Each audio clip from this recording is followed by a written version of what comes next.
dhugaan sun hoggaa mirkanaa inna Allah wanna iraajuun jeetin osoo na awwallatin inna Allah wanna iraajuudhaan akkamitti awwallachuun qabaa miti qabsoorratti du'e waan fedhatti narraa jeesanii kana naafi duudhaas awwallachuun qaba. Katee je'eenii nama naan garoonni na dhoorkatee jira haalaan an hin beeyneen dhugaadhaan dhugaa na dhoorkate laal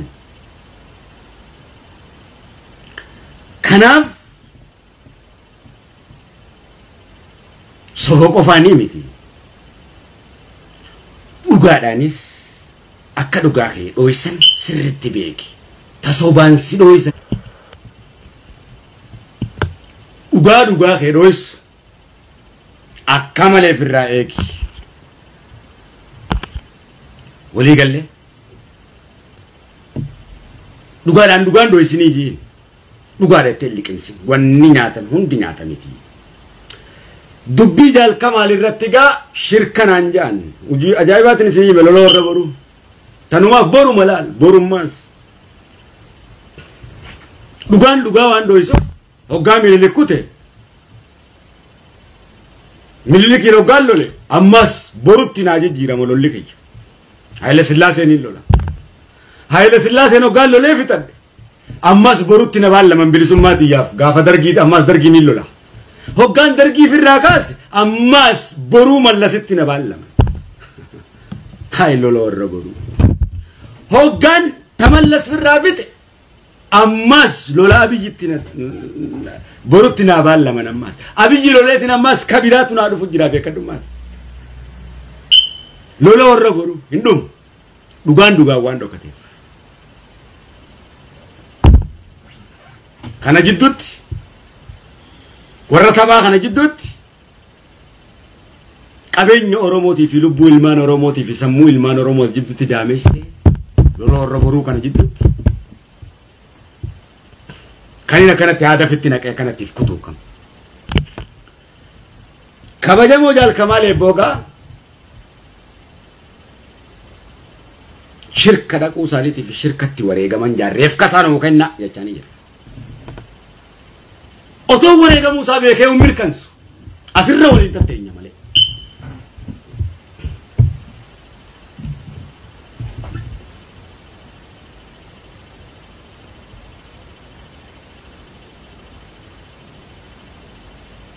maalitti akka wareegame jaalmooyinis jaalsanyiinis as dhiheessuudha ragaa evidensiidha wajjin jecha osoo hin taane dirqama ilma isaanii waan sabni gaafateef yoo du'e sabbaradhaa ilma keessan awwaalladhaa nuun jechuudha. Kana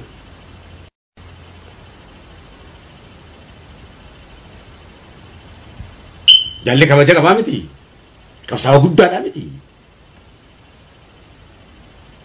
gaafii hoggaa sabni gaafate isi warri siyaasaa kun warri qabsaa'ota mirgaan ta'in kun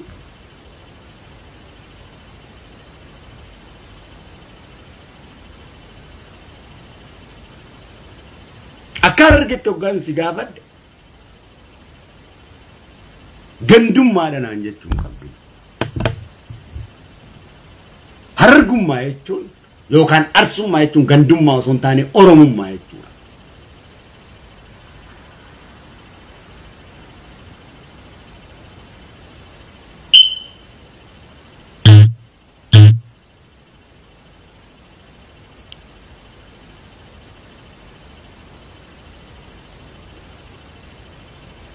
Kanan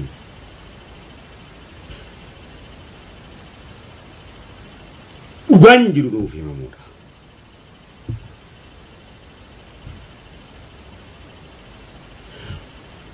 Dhugaa jiru osoo beeynuuti dhugaa gaafachaa jirraa beekaadha.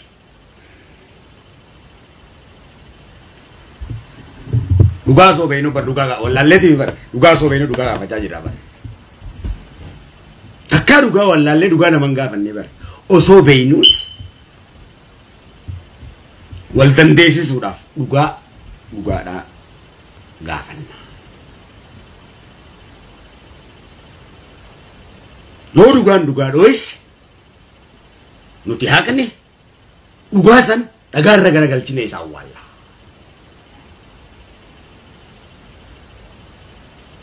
dhugaadha jennee isan sodaan isa gorraana.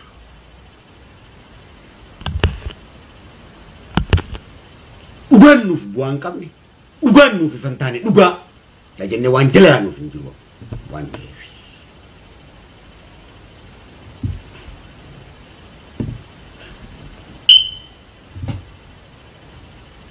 Soba sodaafis dhugaa sodaafis hin jilbiifan.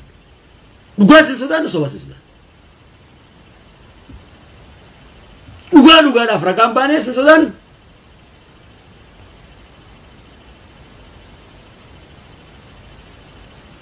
Mirga uummata Oromoo irratti.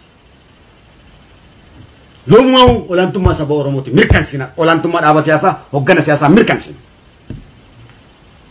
Hin mirkansina. Ummata Oromootu dhaaba siyaasaa hoggana malee dhaabni siyaasaa ummata Oromoo hin hogganu.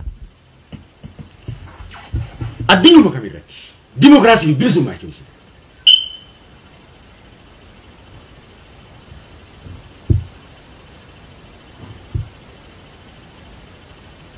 dhugaadha. Waan gaafii sabni si gaafatu deebii kennu yoo hin danda'in gabrummaa ifiifuu gabroonfataa waan taateef gabroonfataadhaan loluu hin dandeenyu. Mataan keenyaa gabroonfataadha. Yoo gaafii sabaa gita sirriitiin deebisuu baannee gantuu maariyyoo jechuudhaan saba kan dhoynu yoo taate mataan keenyaa gabroonfataadha waan taateef gabroonfataan biraan jiru gabroonfataa biraa kan inni lolluun hin jiru.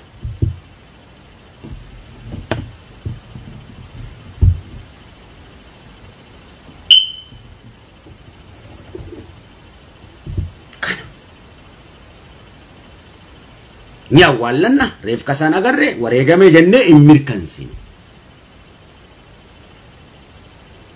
Qabsaawwan akka qabsoodhaa bahee ni beekne jechuudha keenya gaaf sabichi wanni inni jechaa jiru.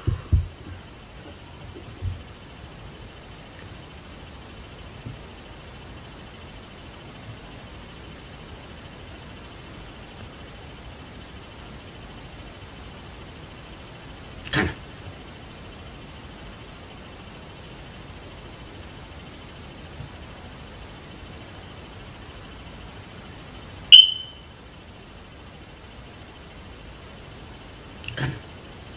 malee waan akkanumatti waan xixiqqishotti innaan illaa wannaa akkanatti jennee cufnuu miti dubbiin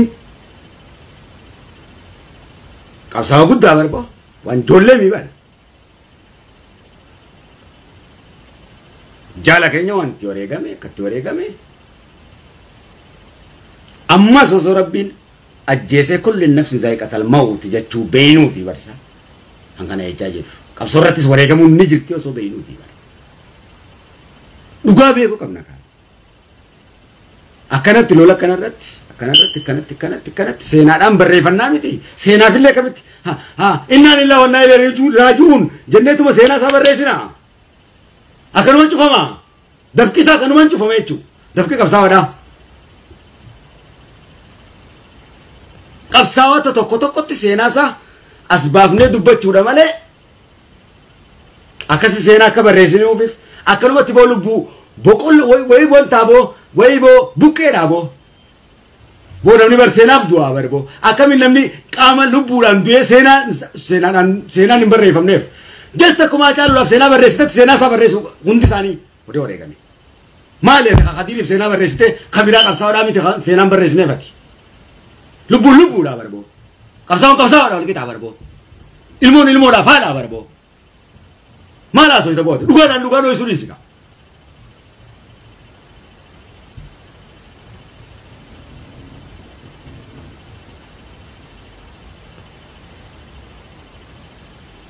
Hai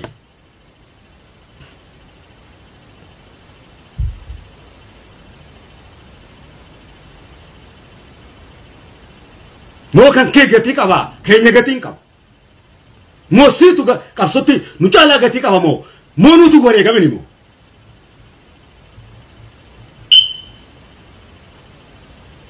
nuti loonii miti baran ka gatii gurgurtaatiif magaalaaf geessu kanati kun qaaliidhaa kun rakkisha jettee gatii keenya shalagdu mirgasiif eenyuma keetiif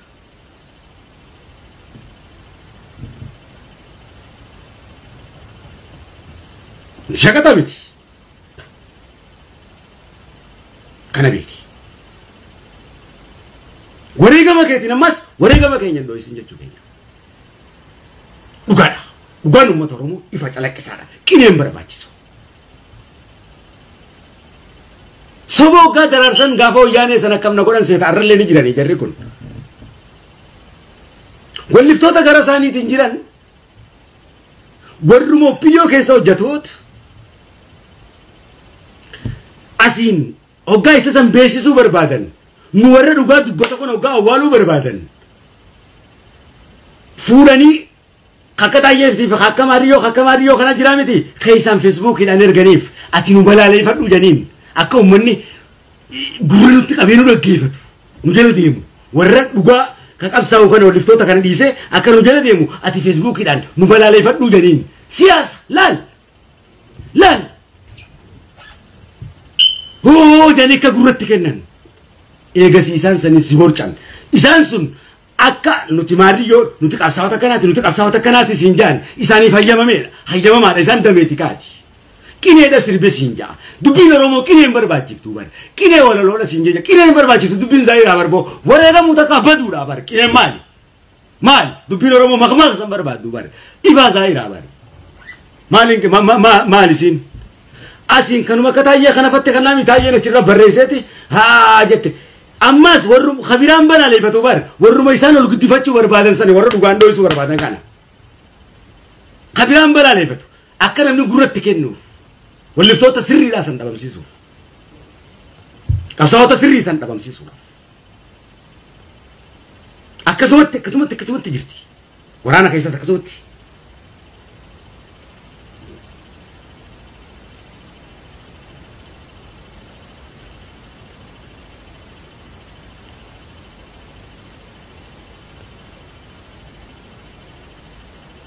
tokkummaa afaaniin jedhamu ta'uudhaan hin mirkanaa'e boonamni bilisoomuuf bar Haayila Sillaasee Minilikiin hanga Abiyyitti lakkaawwachuun barbaachisu namni bar ganama gabbee galgala bilisoomee mana galaa guyya tokko bar bilisummaa maal haasa'u qabsoo Oromootirraa hangaammatti bar lubbuu teenya tadhabamtu malee bu'aan tokkollee kan nuti arganne hin jiru qabsoo Oromootirraa kan bu'aa harkate yoo jiraate warra biyya hogganu qofa kan bilisoome yoo jiraate warra biyya hogganu qofa cifraa hamma muraasa warra miindaa argatu malee kan maqaa harkatus isaan nuti wanni wareegamnuuf bilisummaa Oromootiif seena malee warra aangoo irra taa'u kana magaalaa isaa oowwisuudhaa fi qoraan inni taa'ee iltara yeroo qabbanaa nu qabbaneeffatuuf lafee teenyatti fayyadamaa jira. meeshaa daldalaa business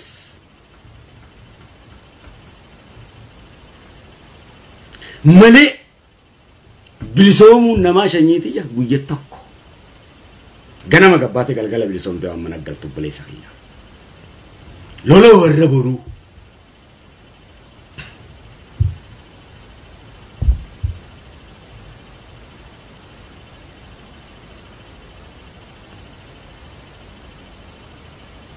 ligalle miti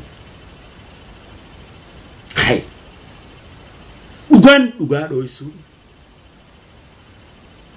ati balaaleeffateef teessa ballaala abaluun kun akkana jedhee dubbate akka wantaa ta'etti balaaleeffata isaan isa warra guddisuu barbaadan san beekaati bar keessaa walitti erganii bar Oromoon hoggaa tana maal jaa zoombii godhanii miti haa abaluu kana wanta godhee jira abaluu kana wanta godhee jira abaluu kana warreen isaan faarsan sun warra dhugaa dho'isee beekadha warreen isaan balaaleeffatan sun warra isaa dhugaa dho'isee beekadha dhugaa dho'isee warreen isaan dinqisiifatan isaan balaaleeffatan sun fira isaanii guddaadha beeki Facebook irra gadi isa walli isaa abaluu kun Kadiir kun mootummaa maariyyoo jeeti sirbisaa kun akka sabni nan dho'ineefi bari isaanii wajjin dameeti kaatee hojjechaa jiraami Oromoo fakkaatee Shishe.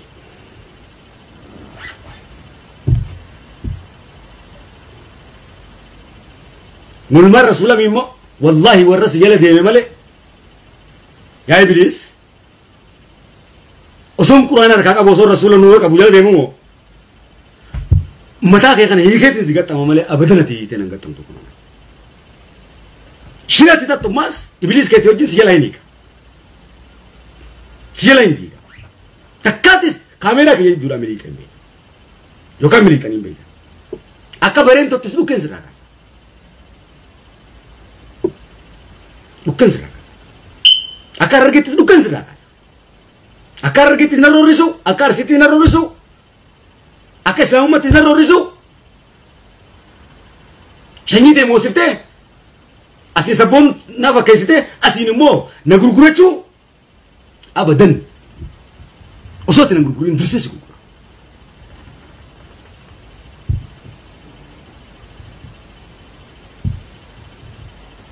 إيروما تين يوالو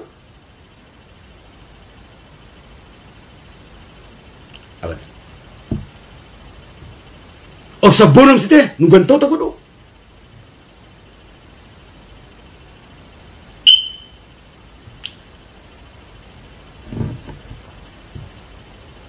Tokkummaan kana miti. Tokkummaan akka asitti lubbuu fi sanyiin tiyya faayidaa fi dhuunfaa Oromoo irraa argannu yoon argatte akka argummaa kiyyatti faayidaadhaa fi waa hunda keessatti yoo ati tirrii dhooyte yoo ati geelloo dhooyte yoo ati sirba shawaa dhooyte anis shaggoyyii dha'uun qaba ichisa dha'uun qaba waan ta'eef ati tirrii dhawaa ati shaggoyyii dhooytoo kanaan jettu taate ani shaggoyyee dhawa ati geelloon dhooytu kan isin joote abadan ati aadaa ta'e uffatte anis aadaa ta'e uffadhe dhiyaachuudhaan qaba hundi aadaa Oromooti tokkummaa jechuun isii kana ati hoggaa hoogganaa taate barcuma irra ta'e anis hoogganaa taate barcuma irra taa'uudhaan qaba hoggaa ati loltaan loluudhaan qaba kanarratti tokkummaa waliin qabna jechuudha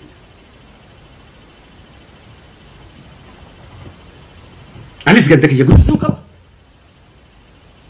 atis ganda kiyya guddisuu qabda Oromummaadha guddisuu dirree jennee amanuudha.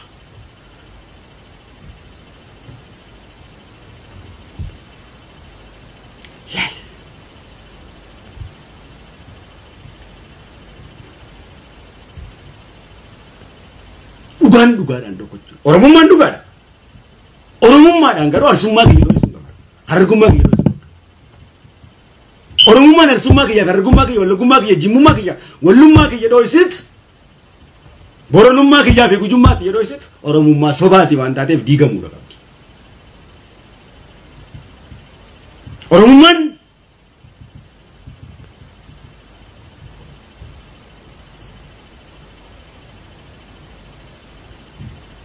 eenyummaa kiyya gaafiitii wala boomsuudha. Oromummaa tiyyaan hoggaan bilisoomi. Oromummaan tiyya hoggaan bilisoomsite diinni bilisummaa dhorkachuu hin danda'u. Ofirraa hin bilisummaa dhabe malee diinarraa hin dhabu. Jinni yoo barbaade na bitatee akka barbaade na godhee na bilisoomsa.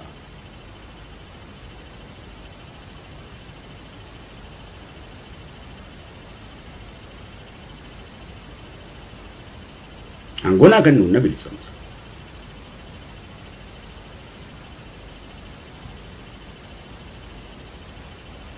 Kiyyaa'uuna gabroomsutti jira. Yoon gaafii gaafadhe gantuudha naan jaa. Yoon akka ganda tokkotti gaafadhe ati maali naan jaa. Ati gandummaa naan jaa. Immoo dhugaa kiyya dhooysu jira. Gaafii akka arga si gaafachuun gaafii Oromummaa si gaafannaa miti deebii nuu kennuudha. Akka arsummaa keenyatti hoggaa si gaafadhe deebii nuu kennu. Arsummaa xiyya tuffattee argummaa xiyya tuffattee rasaa isaanii si kaasaami. Diina kiyya waan taate. Rasaa isaanii si kaasaami takka na kaafta. Aish.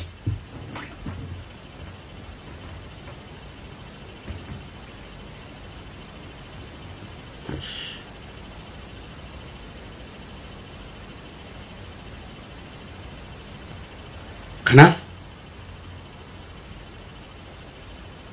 deebiin kennamu qaba. Gaaffiin sirriidha dubbii jalqabaal eebboo irratti deebiin kennamu qaba. Reefkisaa nuu kennamu qaba. Maalitti akka wareegame beekuu qaba jechuudha. Ilma sabatu gaafate jechuudha. Kun dubbii gamaa gama namichi irraa qabu miti. Nuundi waraana.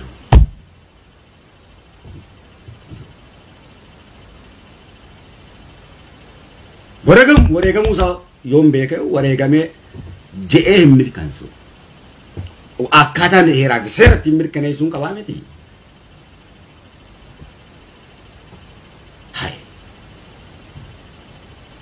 Waan itti wareegame san wareegam Musaatis yoom beekeen sin jedhe. Kulli nafsin zaa'iqatal mawt jechuu bara ni beeka. Ni beeka. Namni du'uu isaatis har'an bare ni beeka. Hundi keenya du'a waan ta'eef. Garuu waan itti duune san akka itti duune san awwaalachuu qabdii mi'aati. Seenaa isaa waan itti wareegame san jaala guddaa mi qabsaa guddaa mi. Mudaa qacalee manaa ba'ee miti nuyi mudaka. Kanuma. Seenaa keessan barreeffannaa. Kanuma ni gaafa.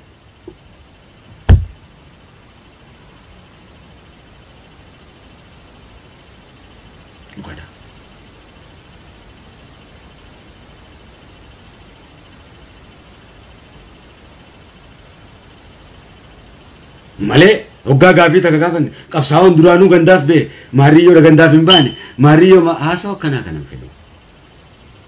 Haasawaa akkanaa kana hin fedhu eenyumti nu hin fedhu.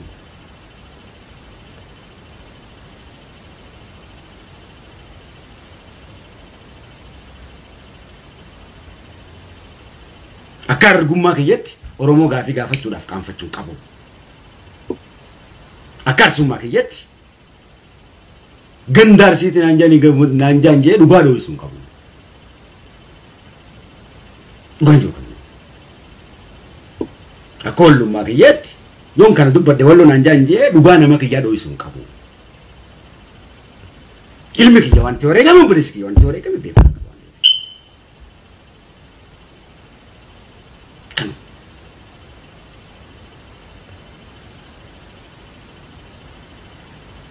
Hangammatti mootummaan duraan yeroo nama wareege ibsa baasa amma ibsan baafa.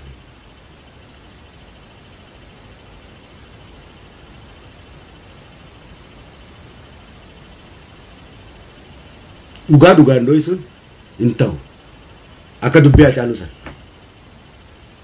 akka dubbii soba hoggaa moosisan keessaan ragaa walitti erganii laafaa cimaa fakkeessuudhaaf beekaa balaaleeffatanii cimaa godhan san no.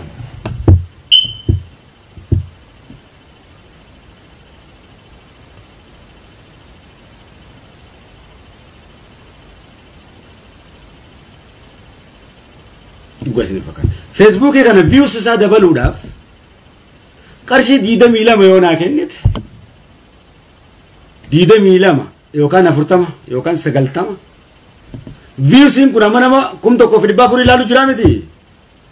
Namni kum dhibbi kana ilaalaa jiru godhuudhaan danda'a. Maallaqa kan kafaleefi. Kalaas. Namni kum dhibba diidam. Hoggaan hojii akka namni na jala deemu eegas booda. Feekiidha garuu viewsichi. Addunyaan fagoodha. Soba san guddaa godhuudhaaf haqaan dho'isuudhaaf viewsuma kana maallaqa kafalee kum dhibbi kana ilaalaa jiru godhii jedhan maallaqa kafalta. Maallaqa kafalta. Sakandii takka ittiin godha. Sakandii takka. Websaayitii kiyaan fuudhee tumarra kaa'uudhee qarshii 40 kaardii irraa kafaluudha. Namni kun dhibbi kana daawwachaa jirutti sheer kum dhibbi ka godhe. Akkasitti dalagamu. Tamaki. Akkana faadhaan dhugaadhaan dho'isan. Ajandaa biraa osoo ajandaa kana gaafachuu jirtu ajandaa biraa ajandaa qeyroo osoo gaafachuu jirruuti ajandaa Hacaaluudhaa dhiyeessanii qeyroodhaan Hacaaluu awwaala. Hacaaluudhaan qeyroo awwaalanii qeyroodhaan Hacaaluu awwaala. Dhugaa uummata Oromoo awwaala. Anis tanaan dida Hacaaluun tokkichi wareegamee jira dhugaan uummata Oromoo mirkanaa'uu qabaadha. Dhiigni ilmaan Oromoo sun hundi eessa dhaqeedha. Gaaf laal bakka tanatti maraataa fi fayyaa taana ga'a. Kun haqa rabbiiti waan ta'eef kanarratti niin qalama jechuudha yakka rasuulaatti.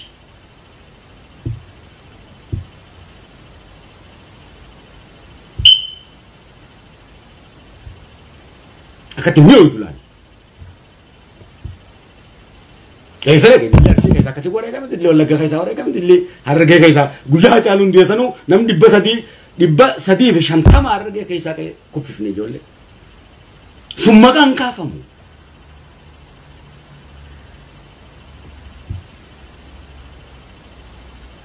Kan duutinuu nama ol qixxeessite namni kun nama ol caalchisuu barbaada.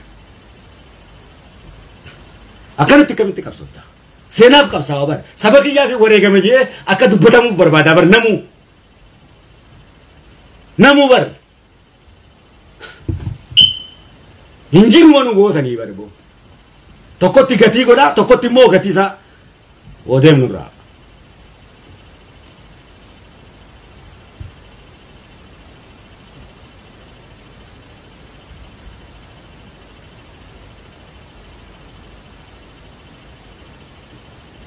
Walumaa galatti hin baane qacoollattiin isiniif haasa'e.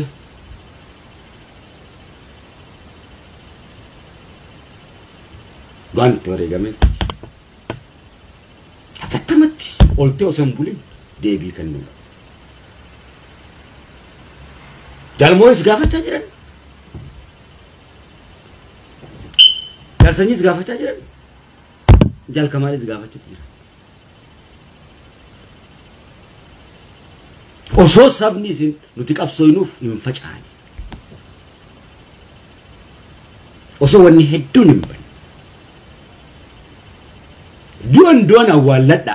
Qabsoof manaa baanee eewwaa. Kanuma. Maalirratti akka du'an ragaadhaa wajjin dhiyeessuudha. Garaa keenya hidhannee duruu waan kana beeynuuf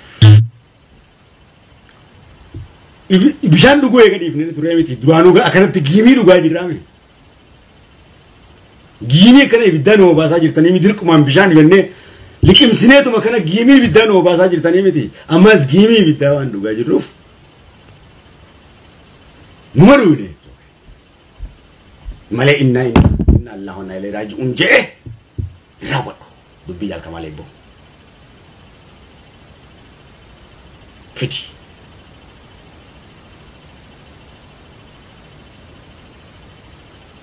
Osoo waan inni qabrii isaatu harkeen awwaalatin inna Allahu wa inna ilayhi raaji'uun maali?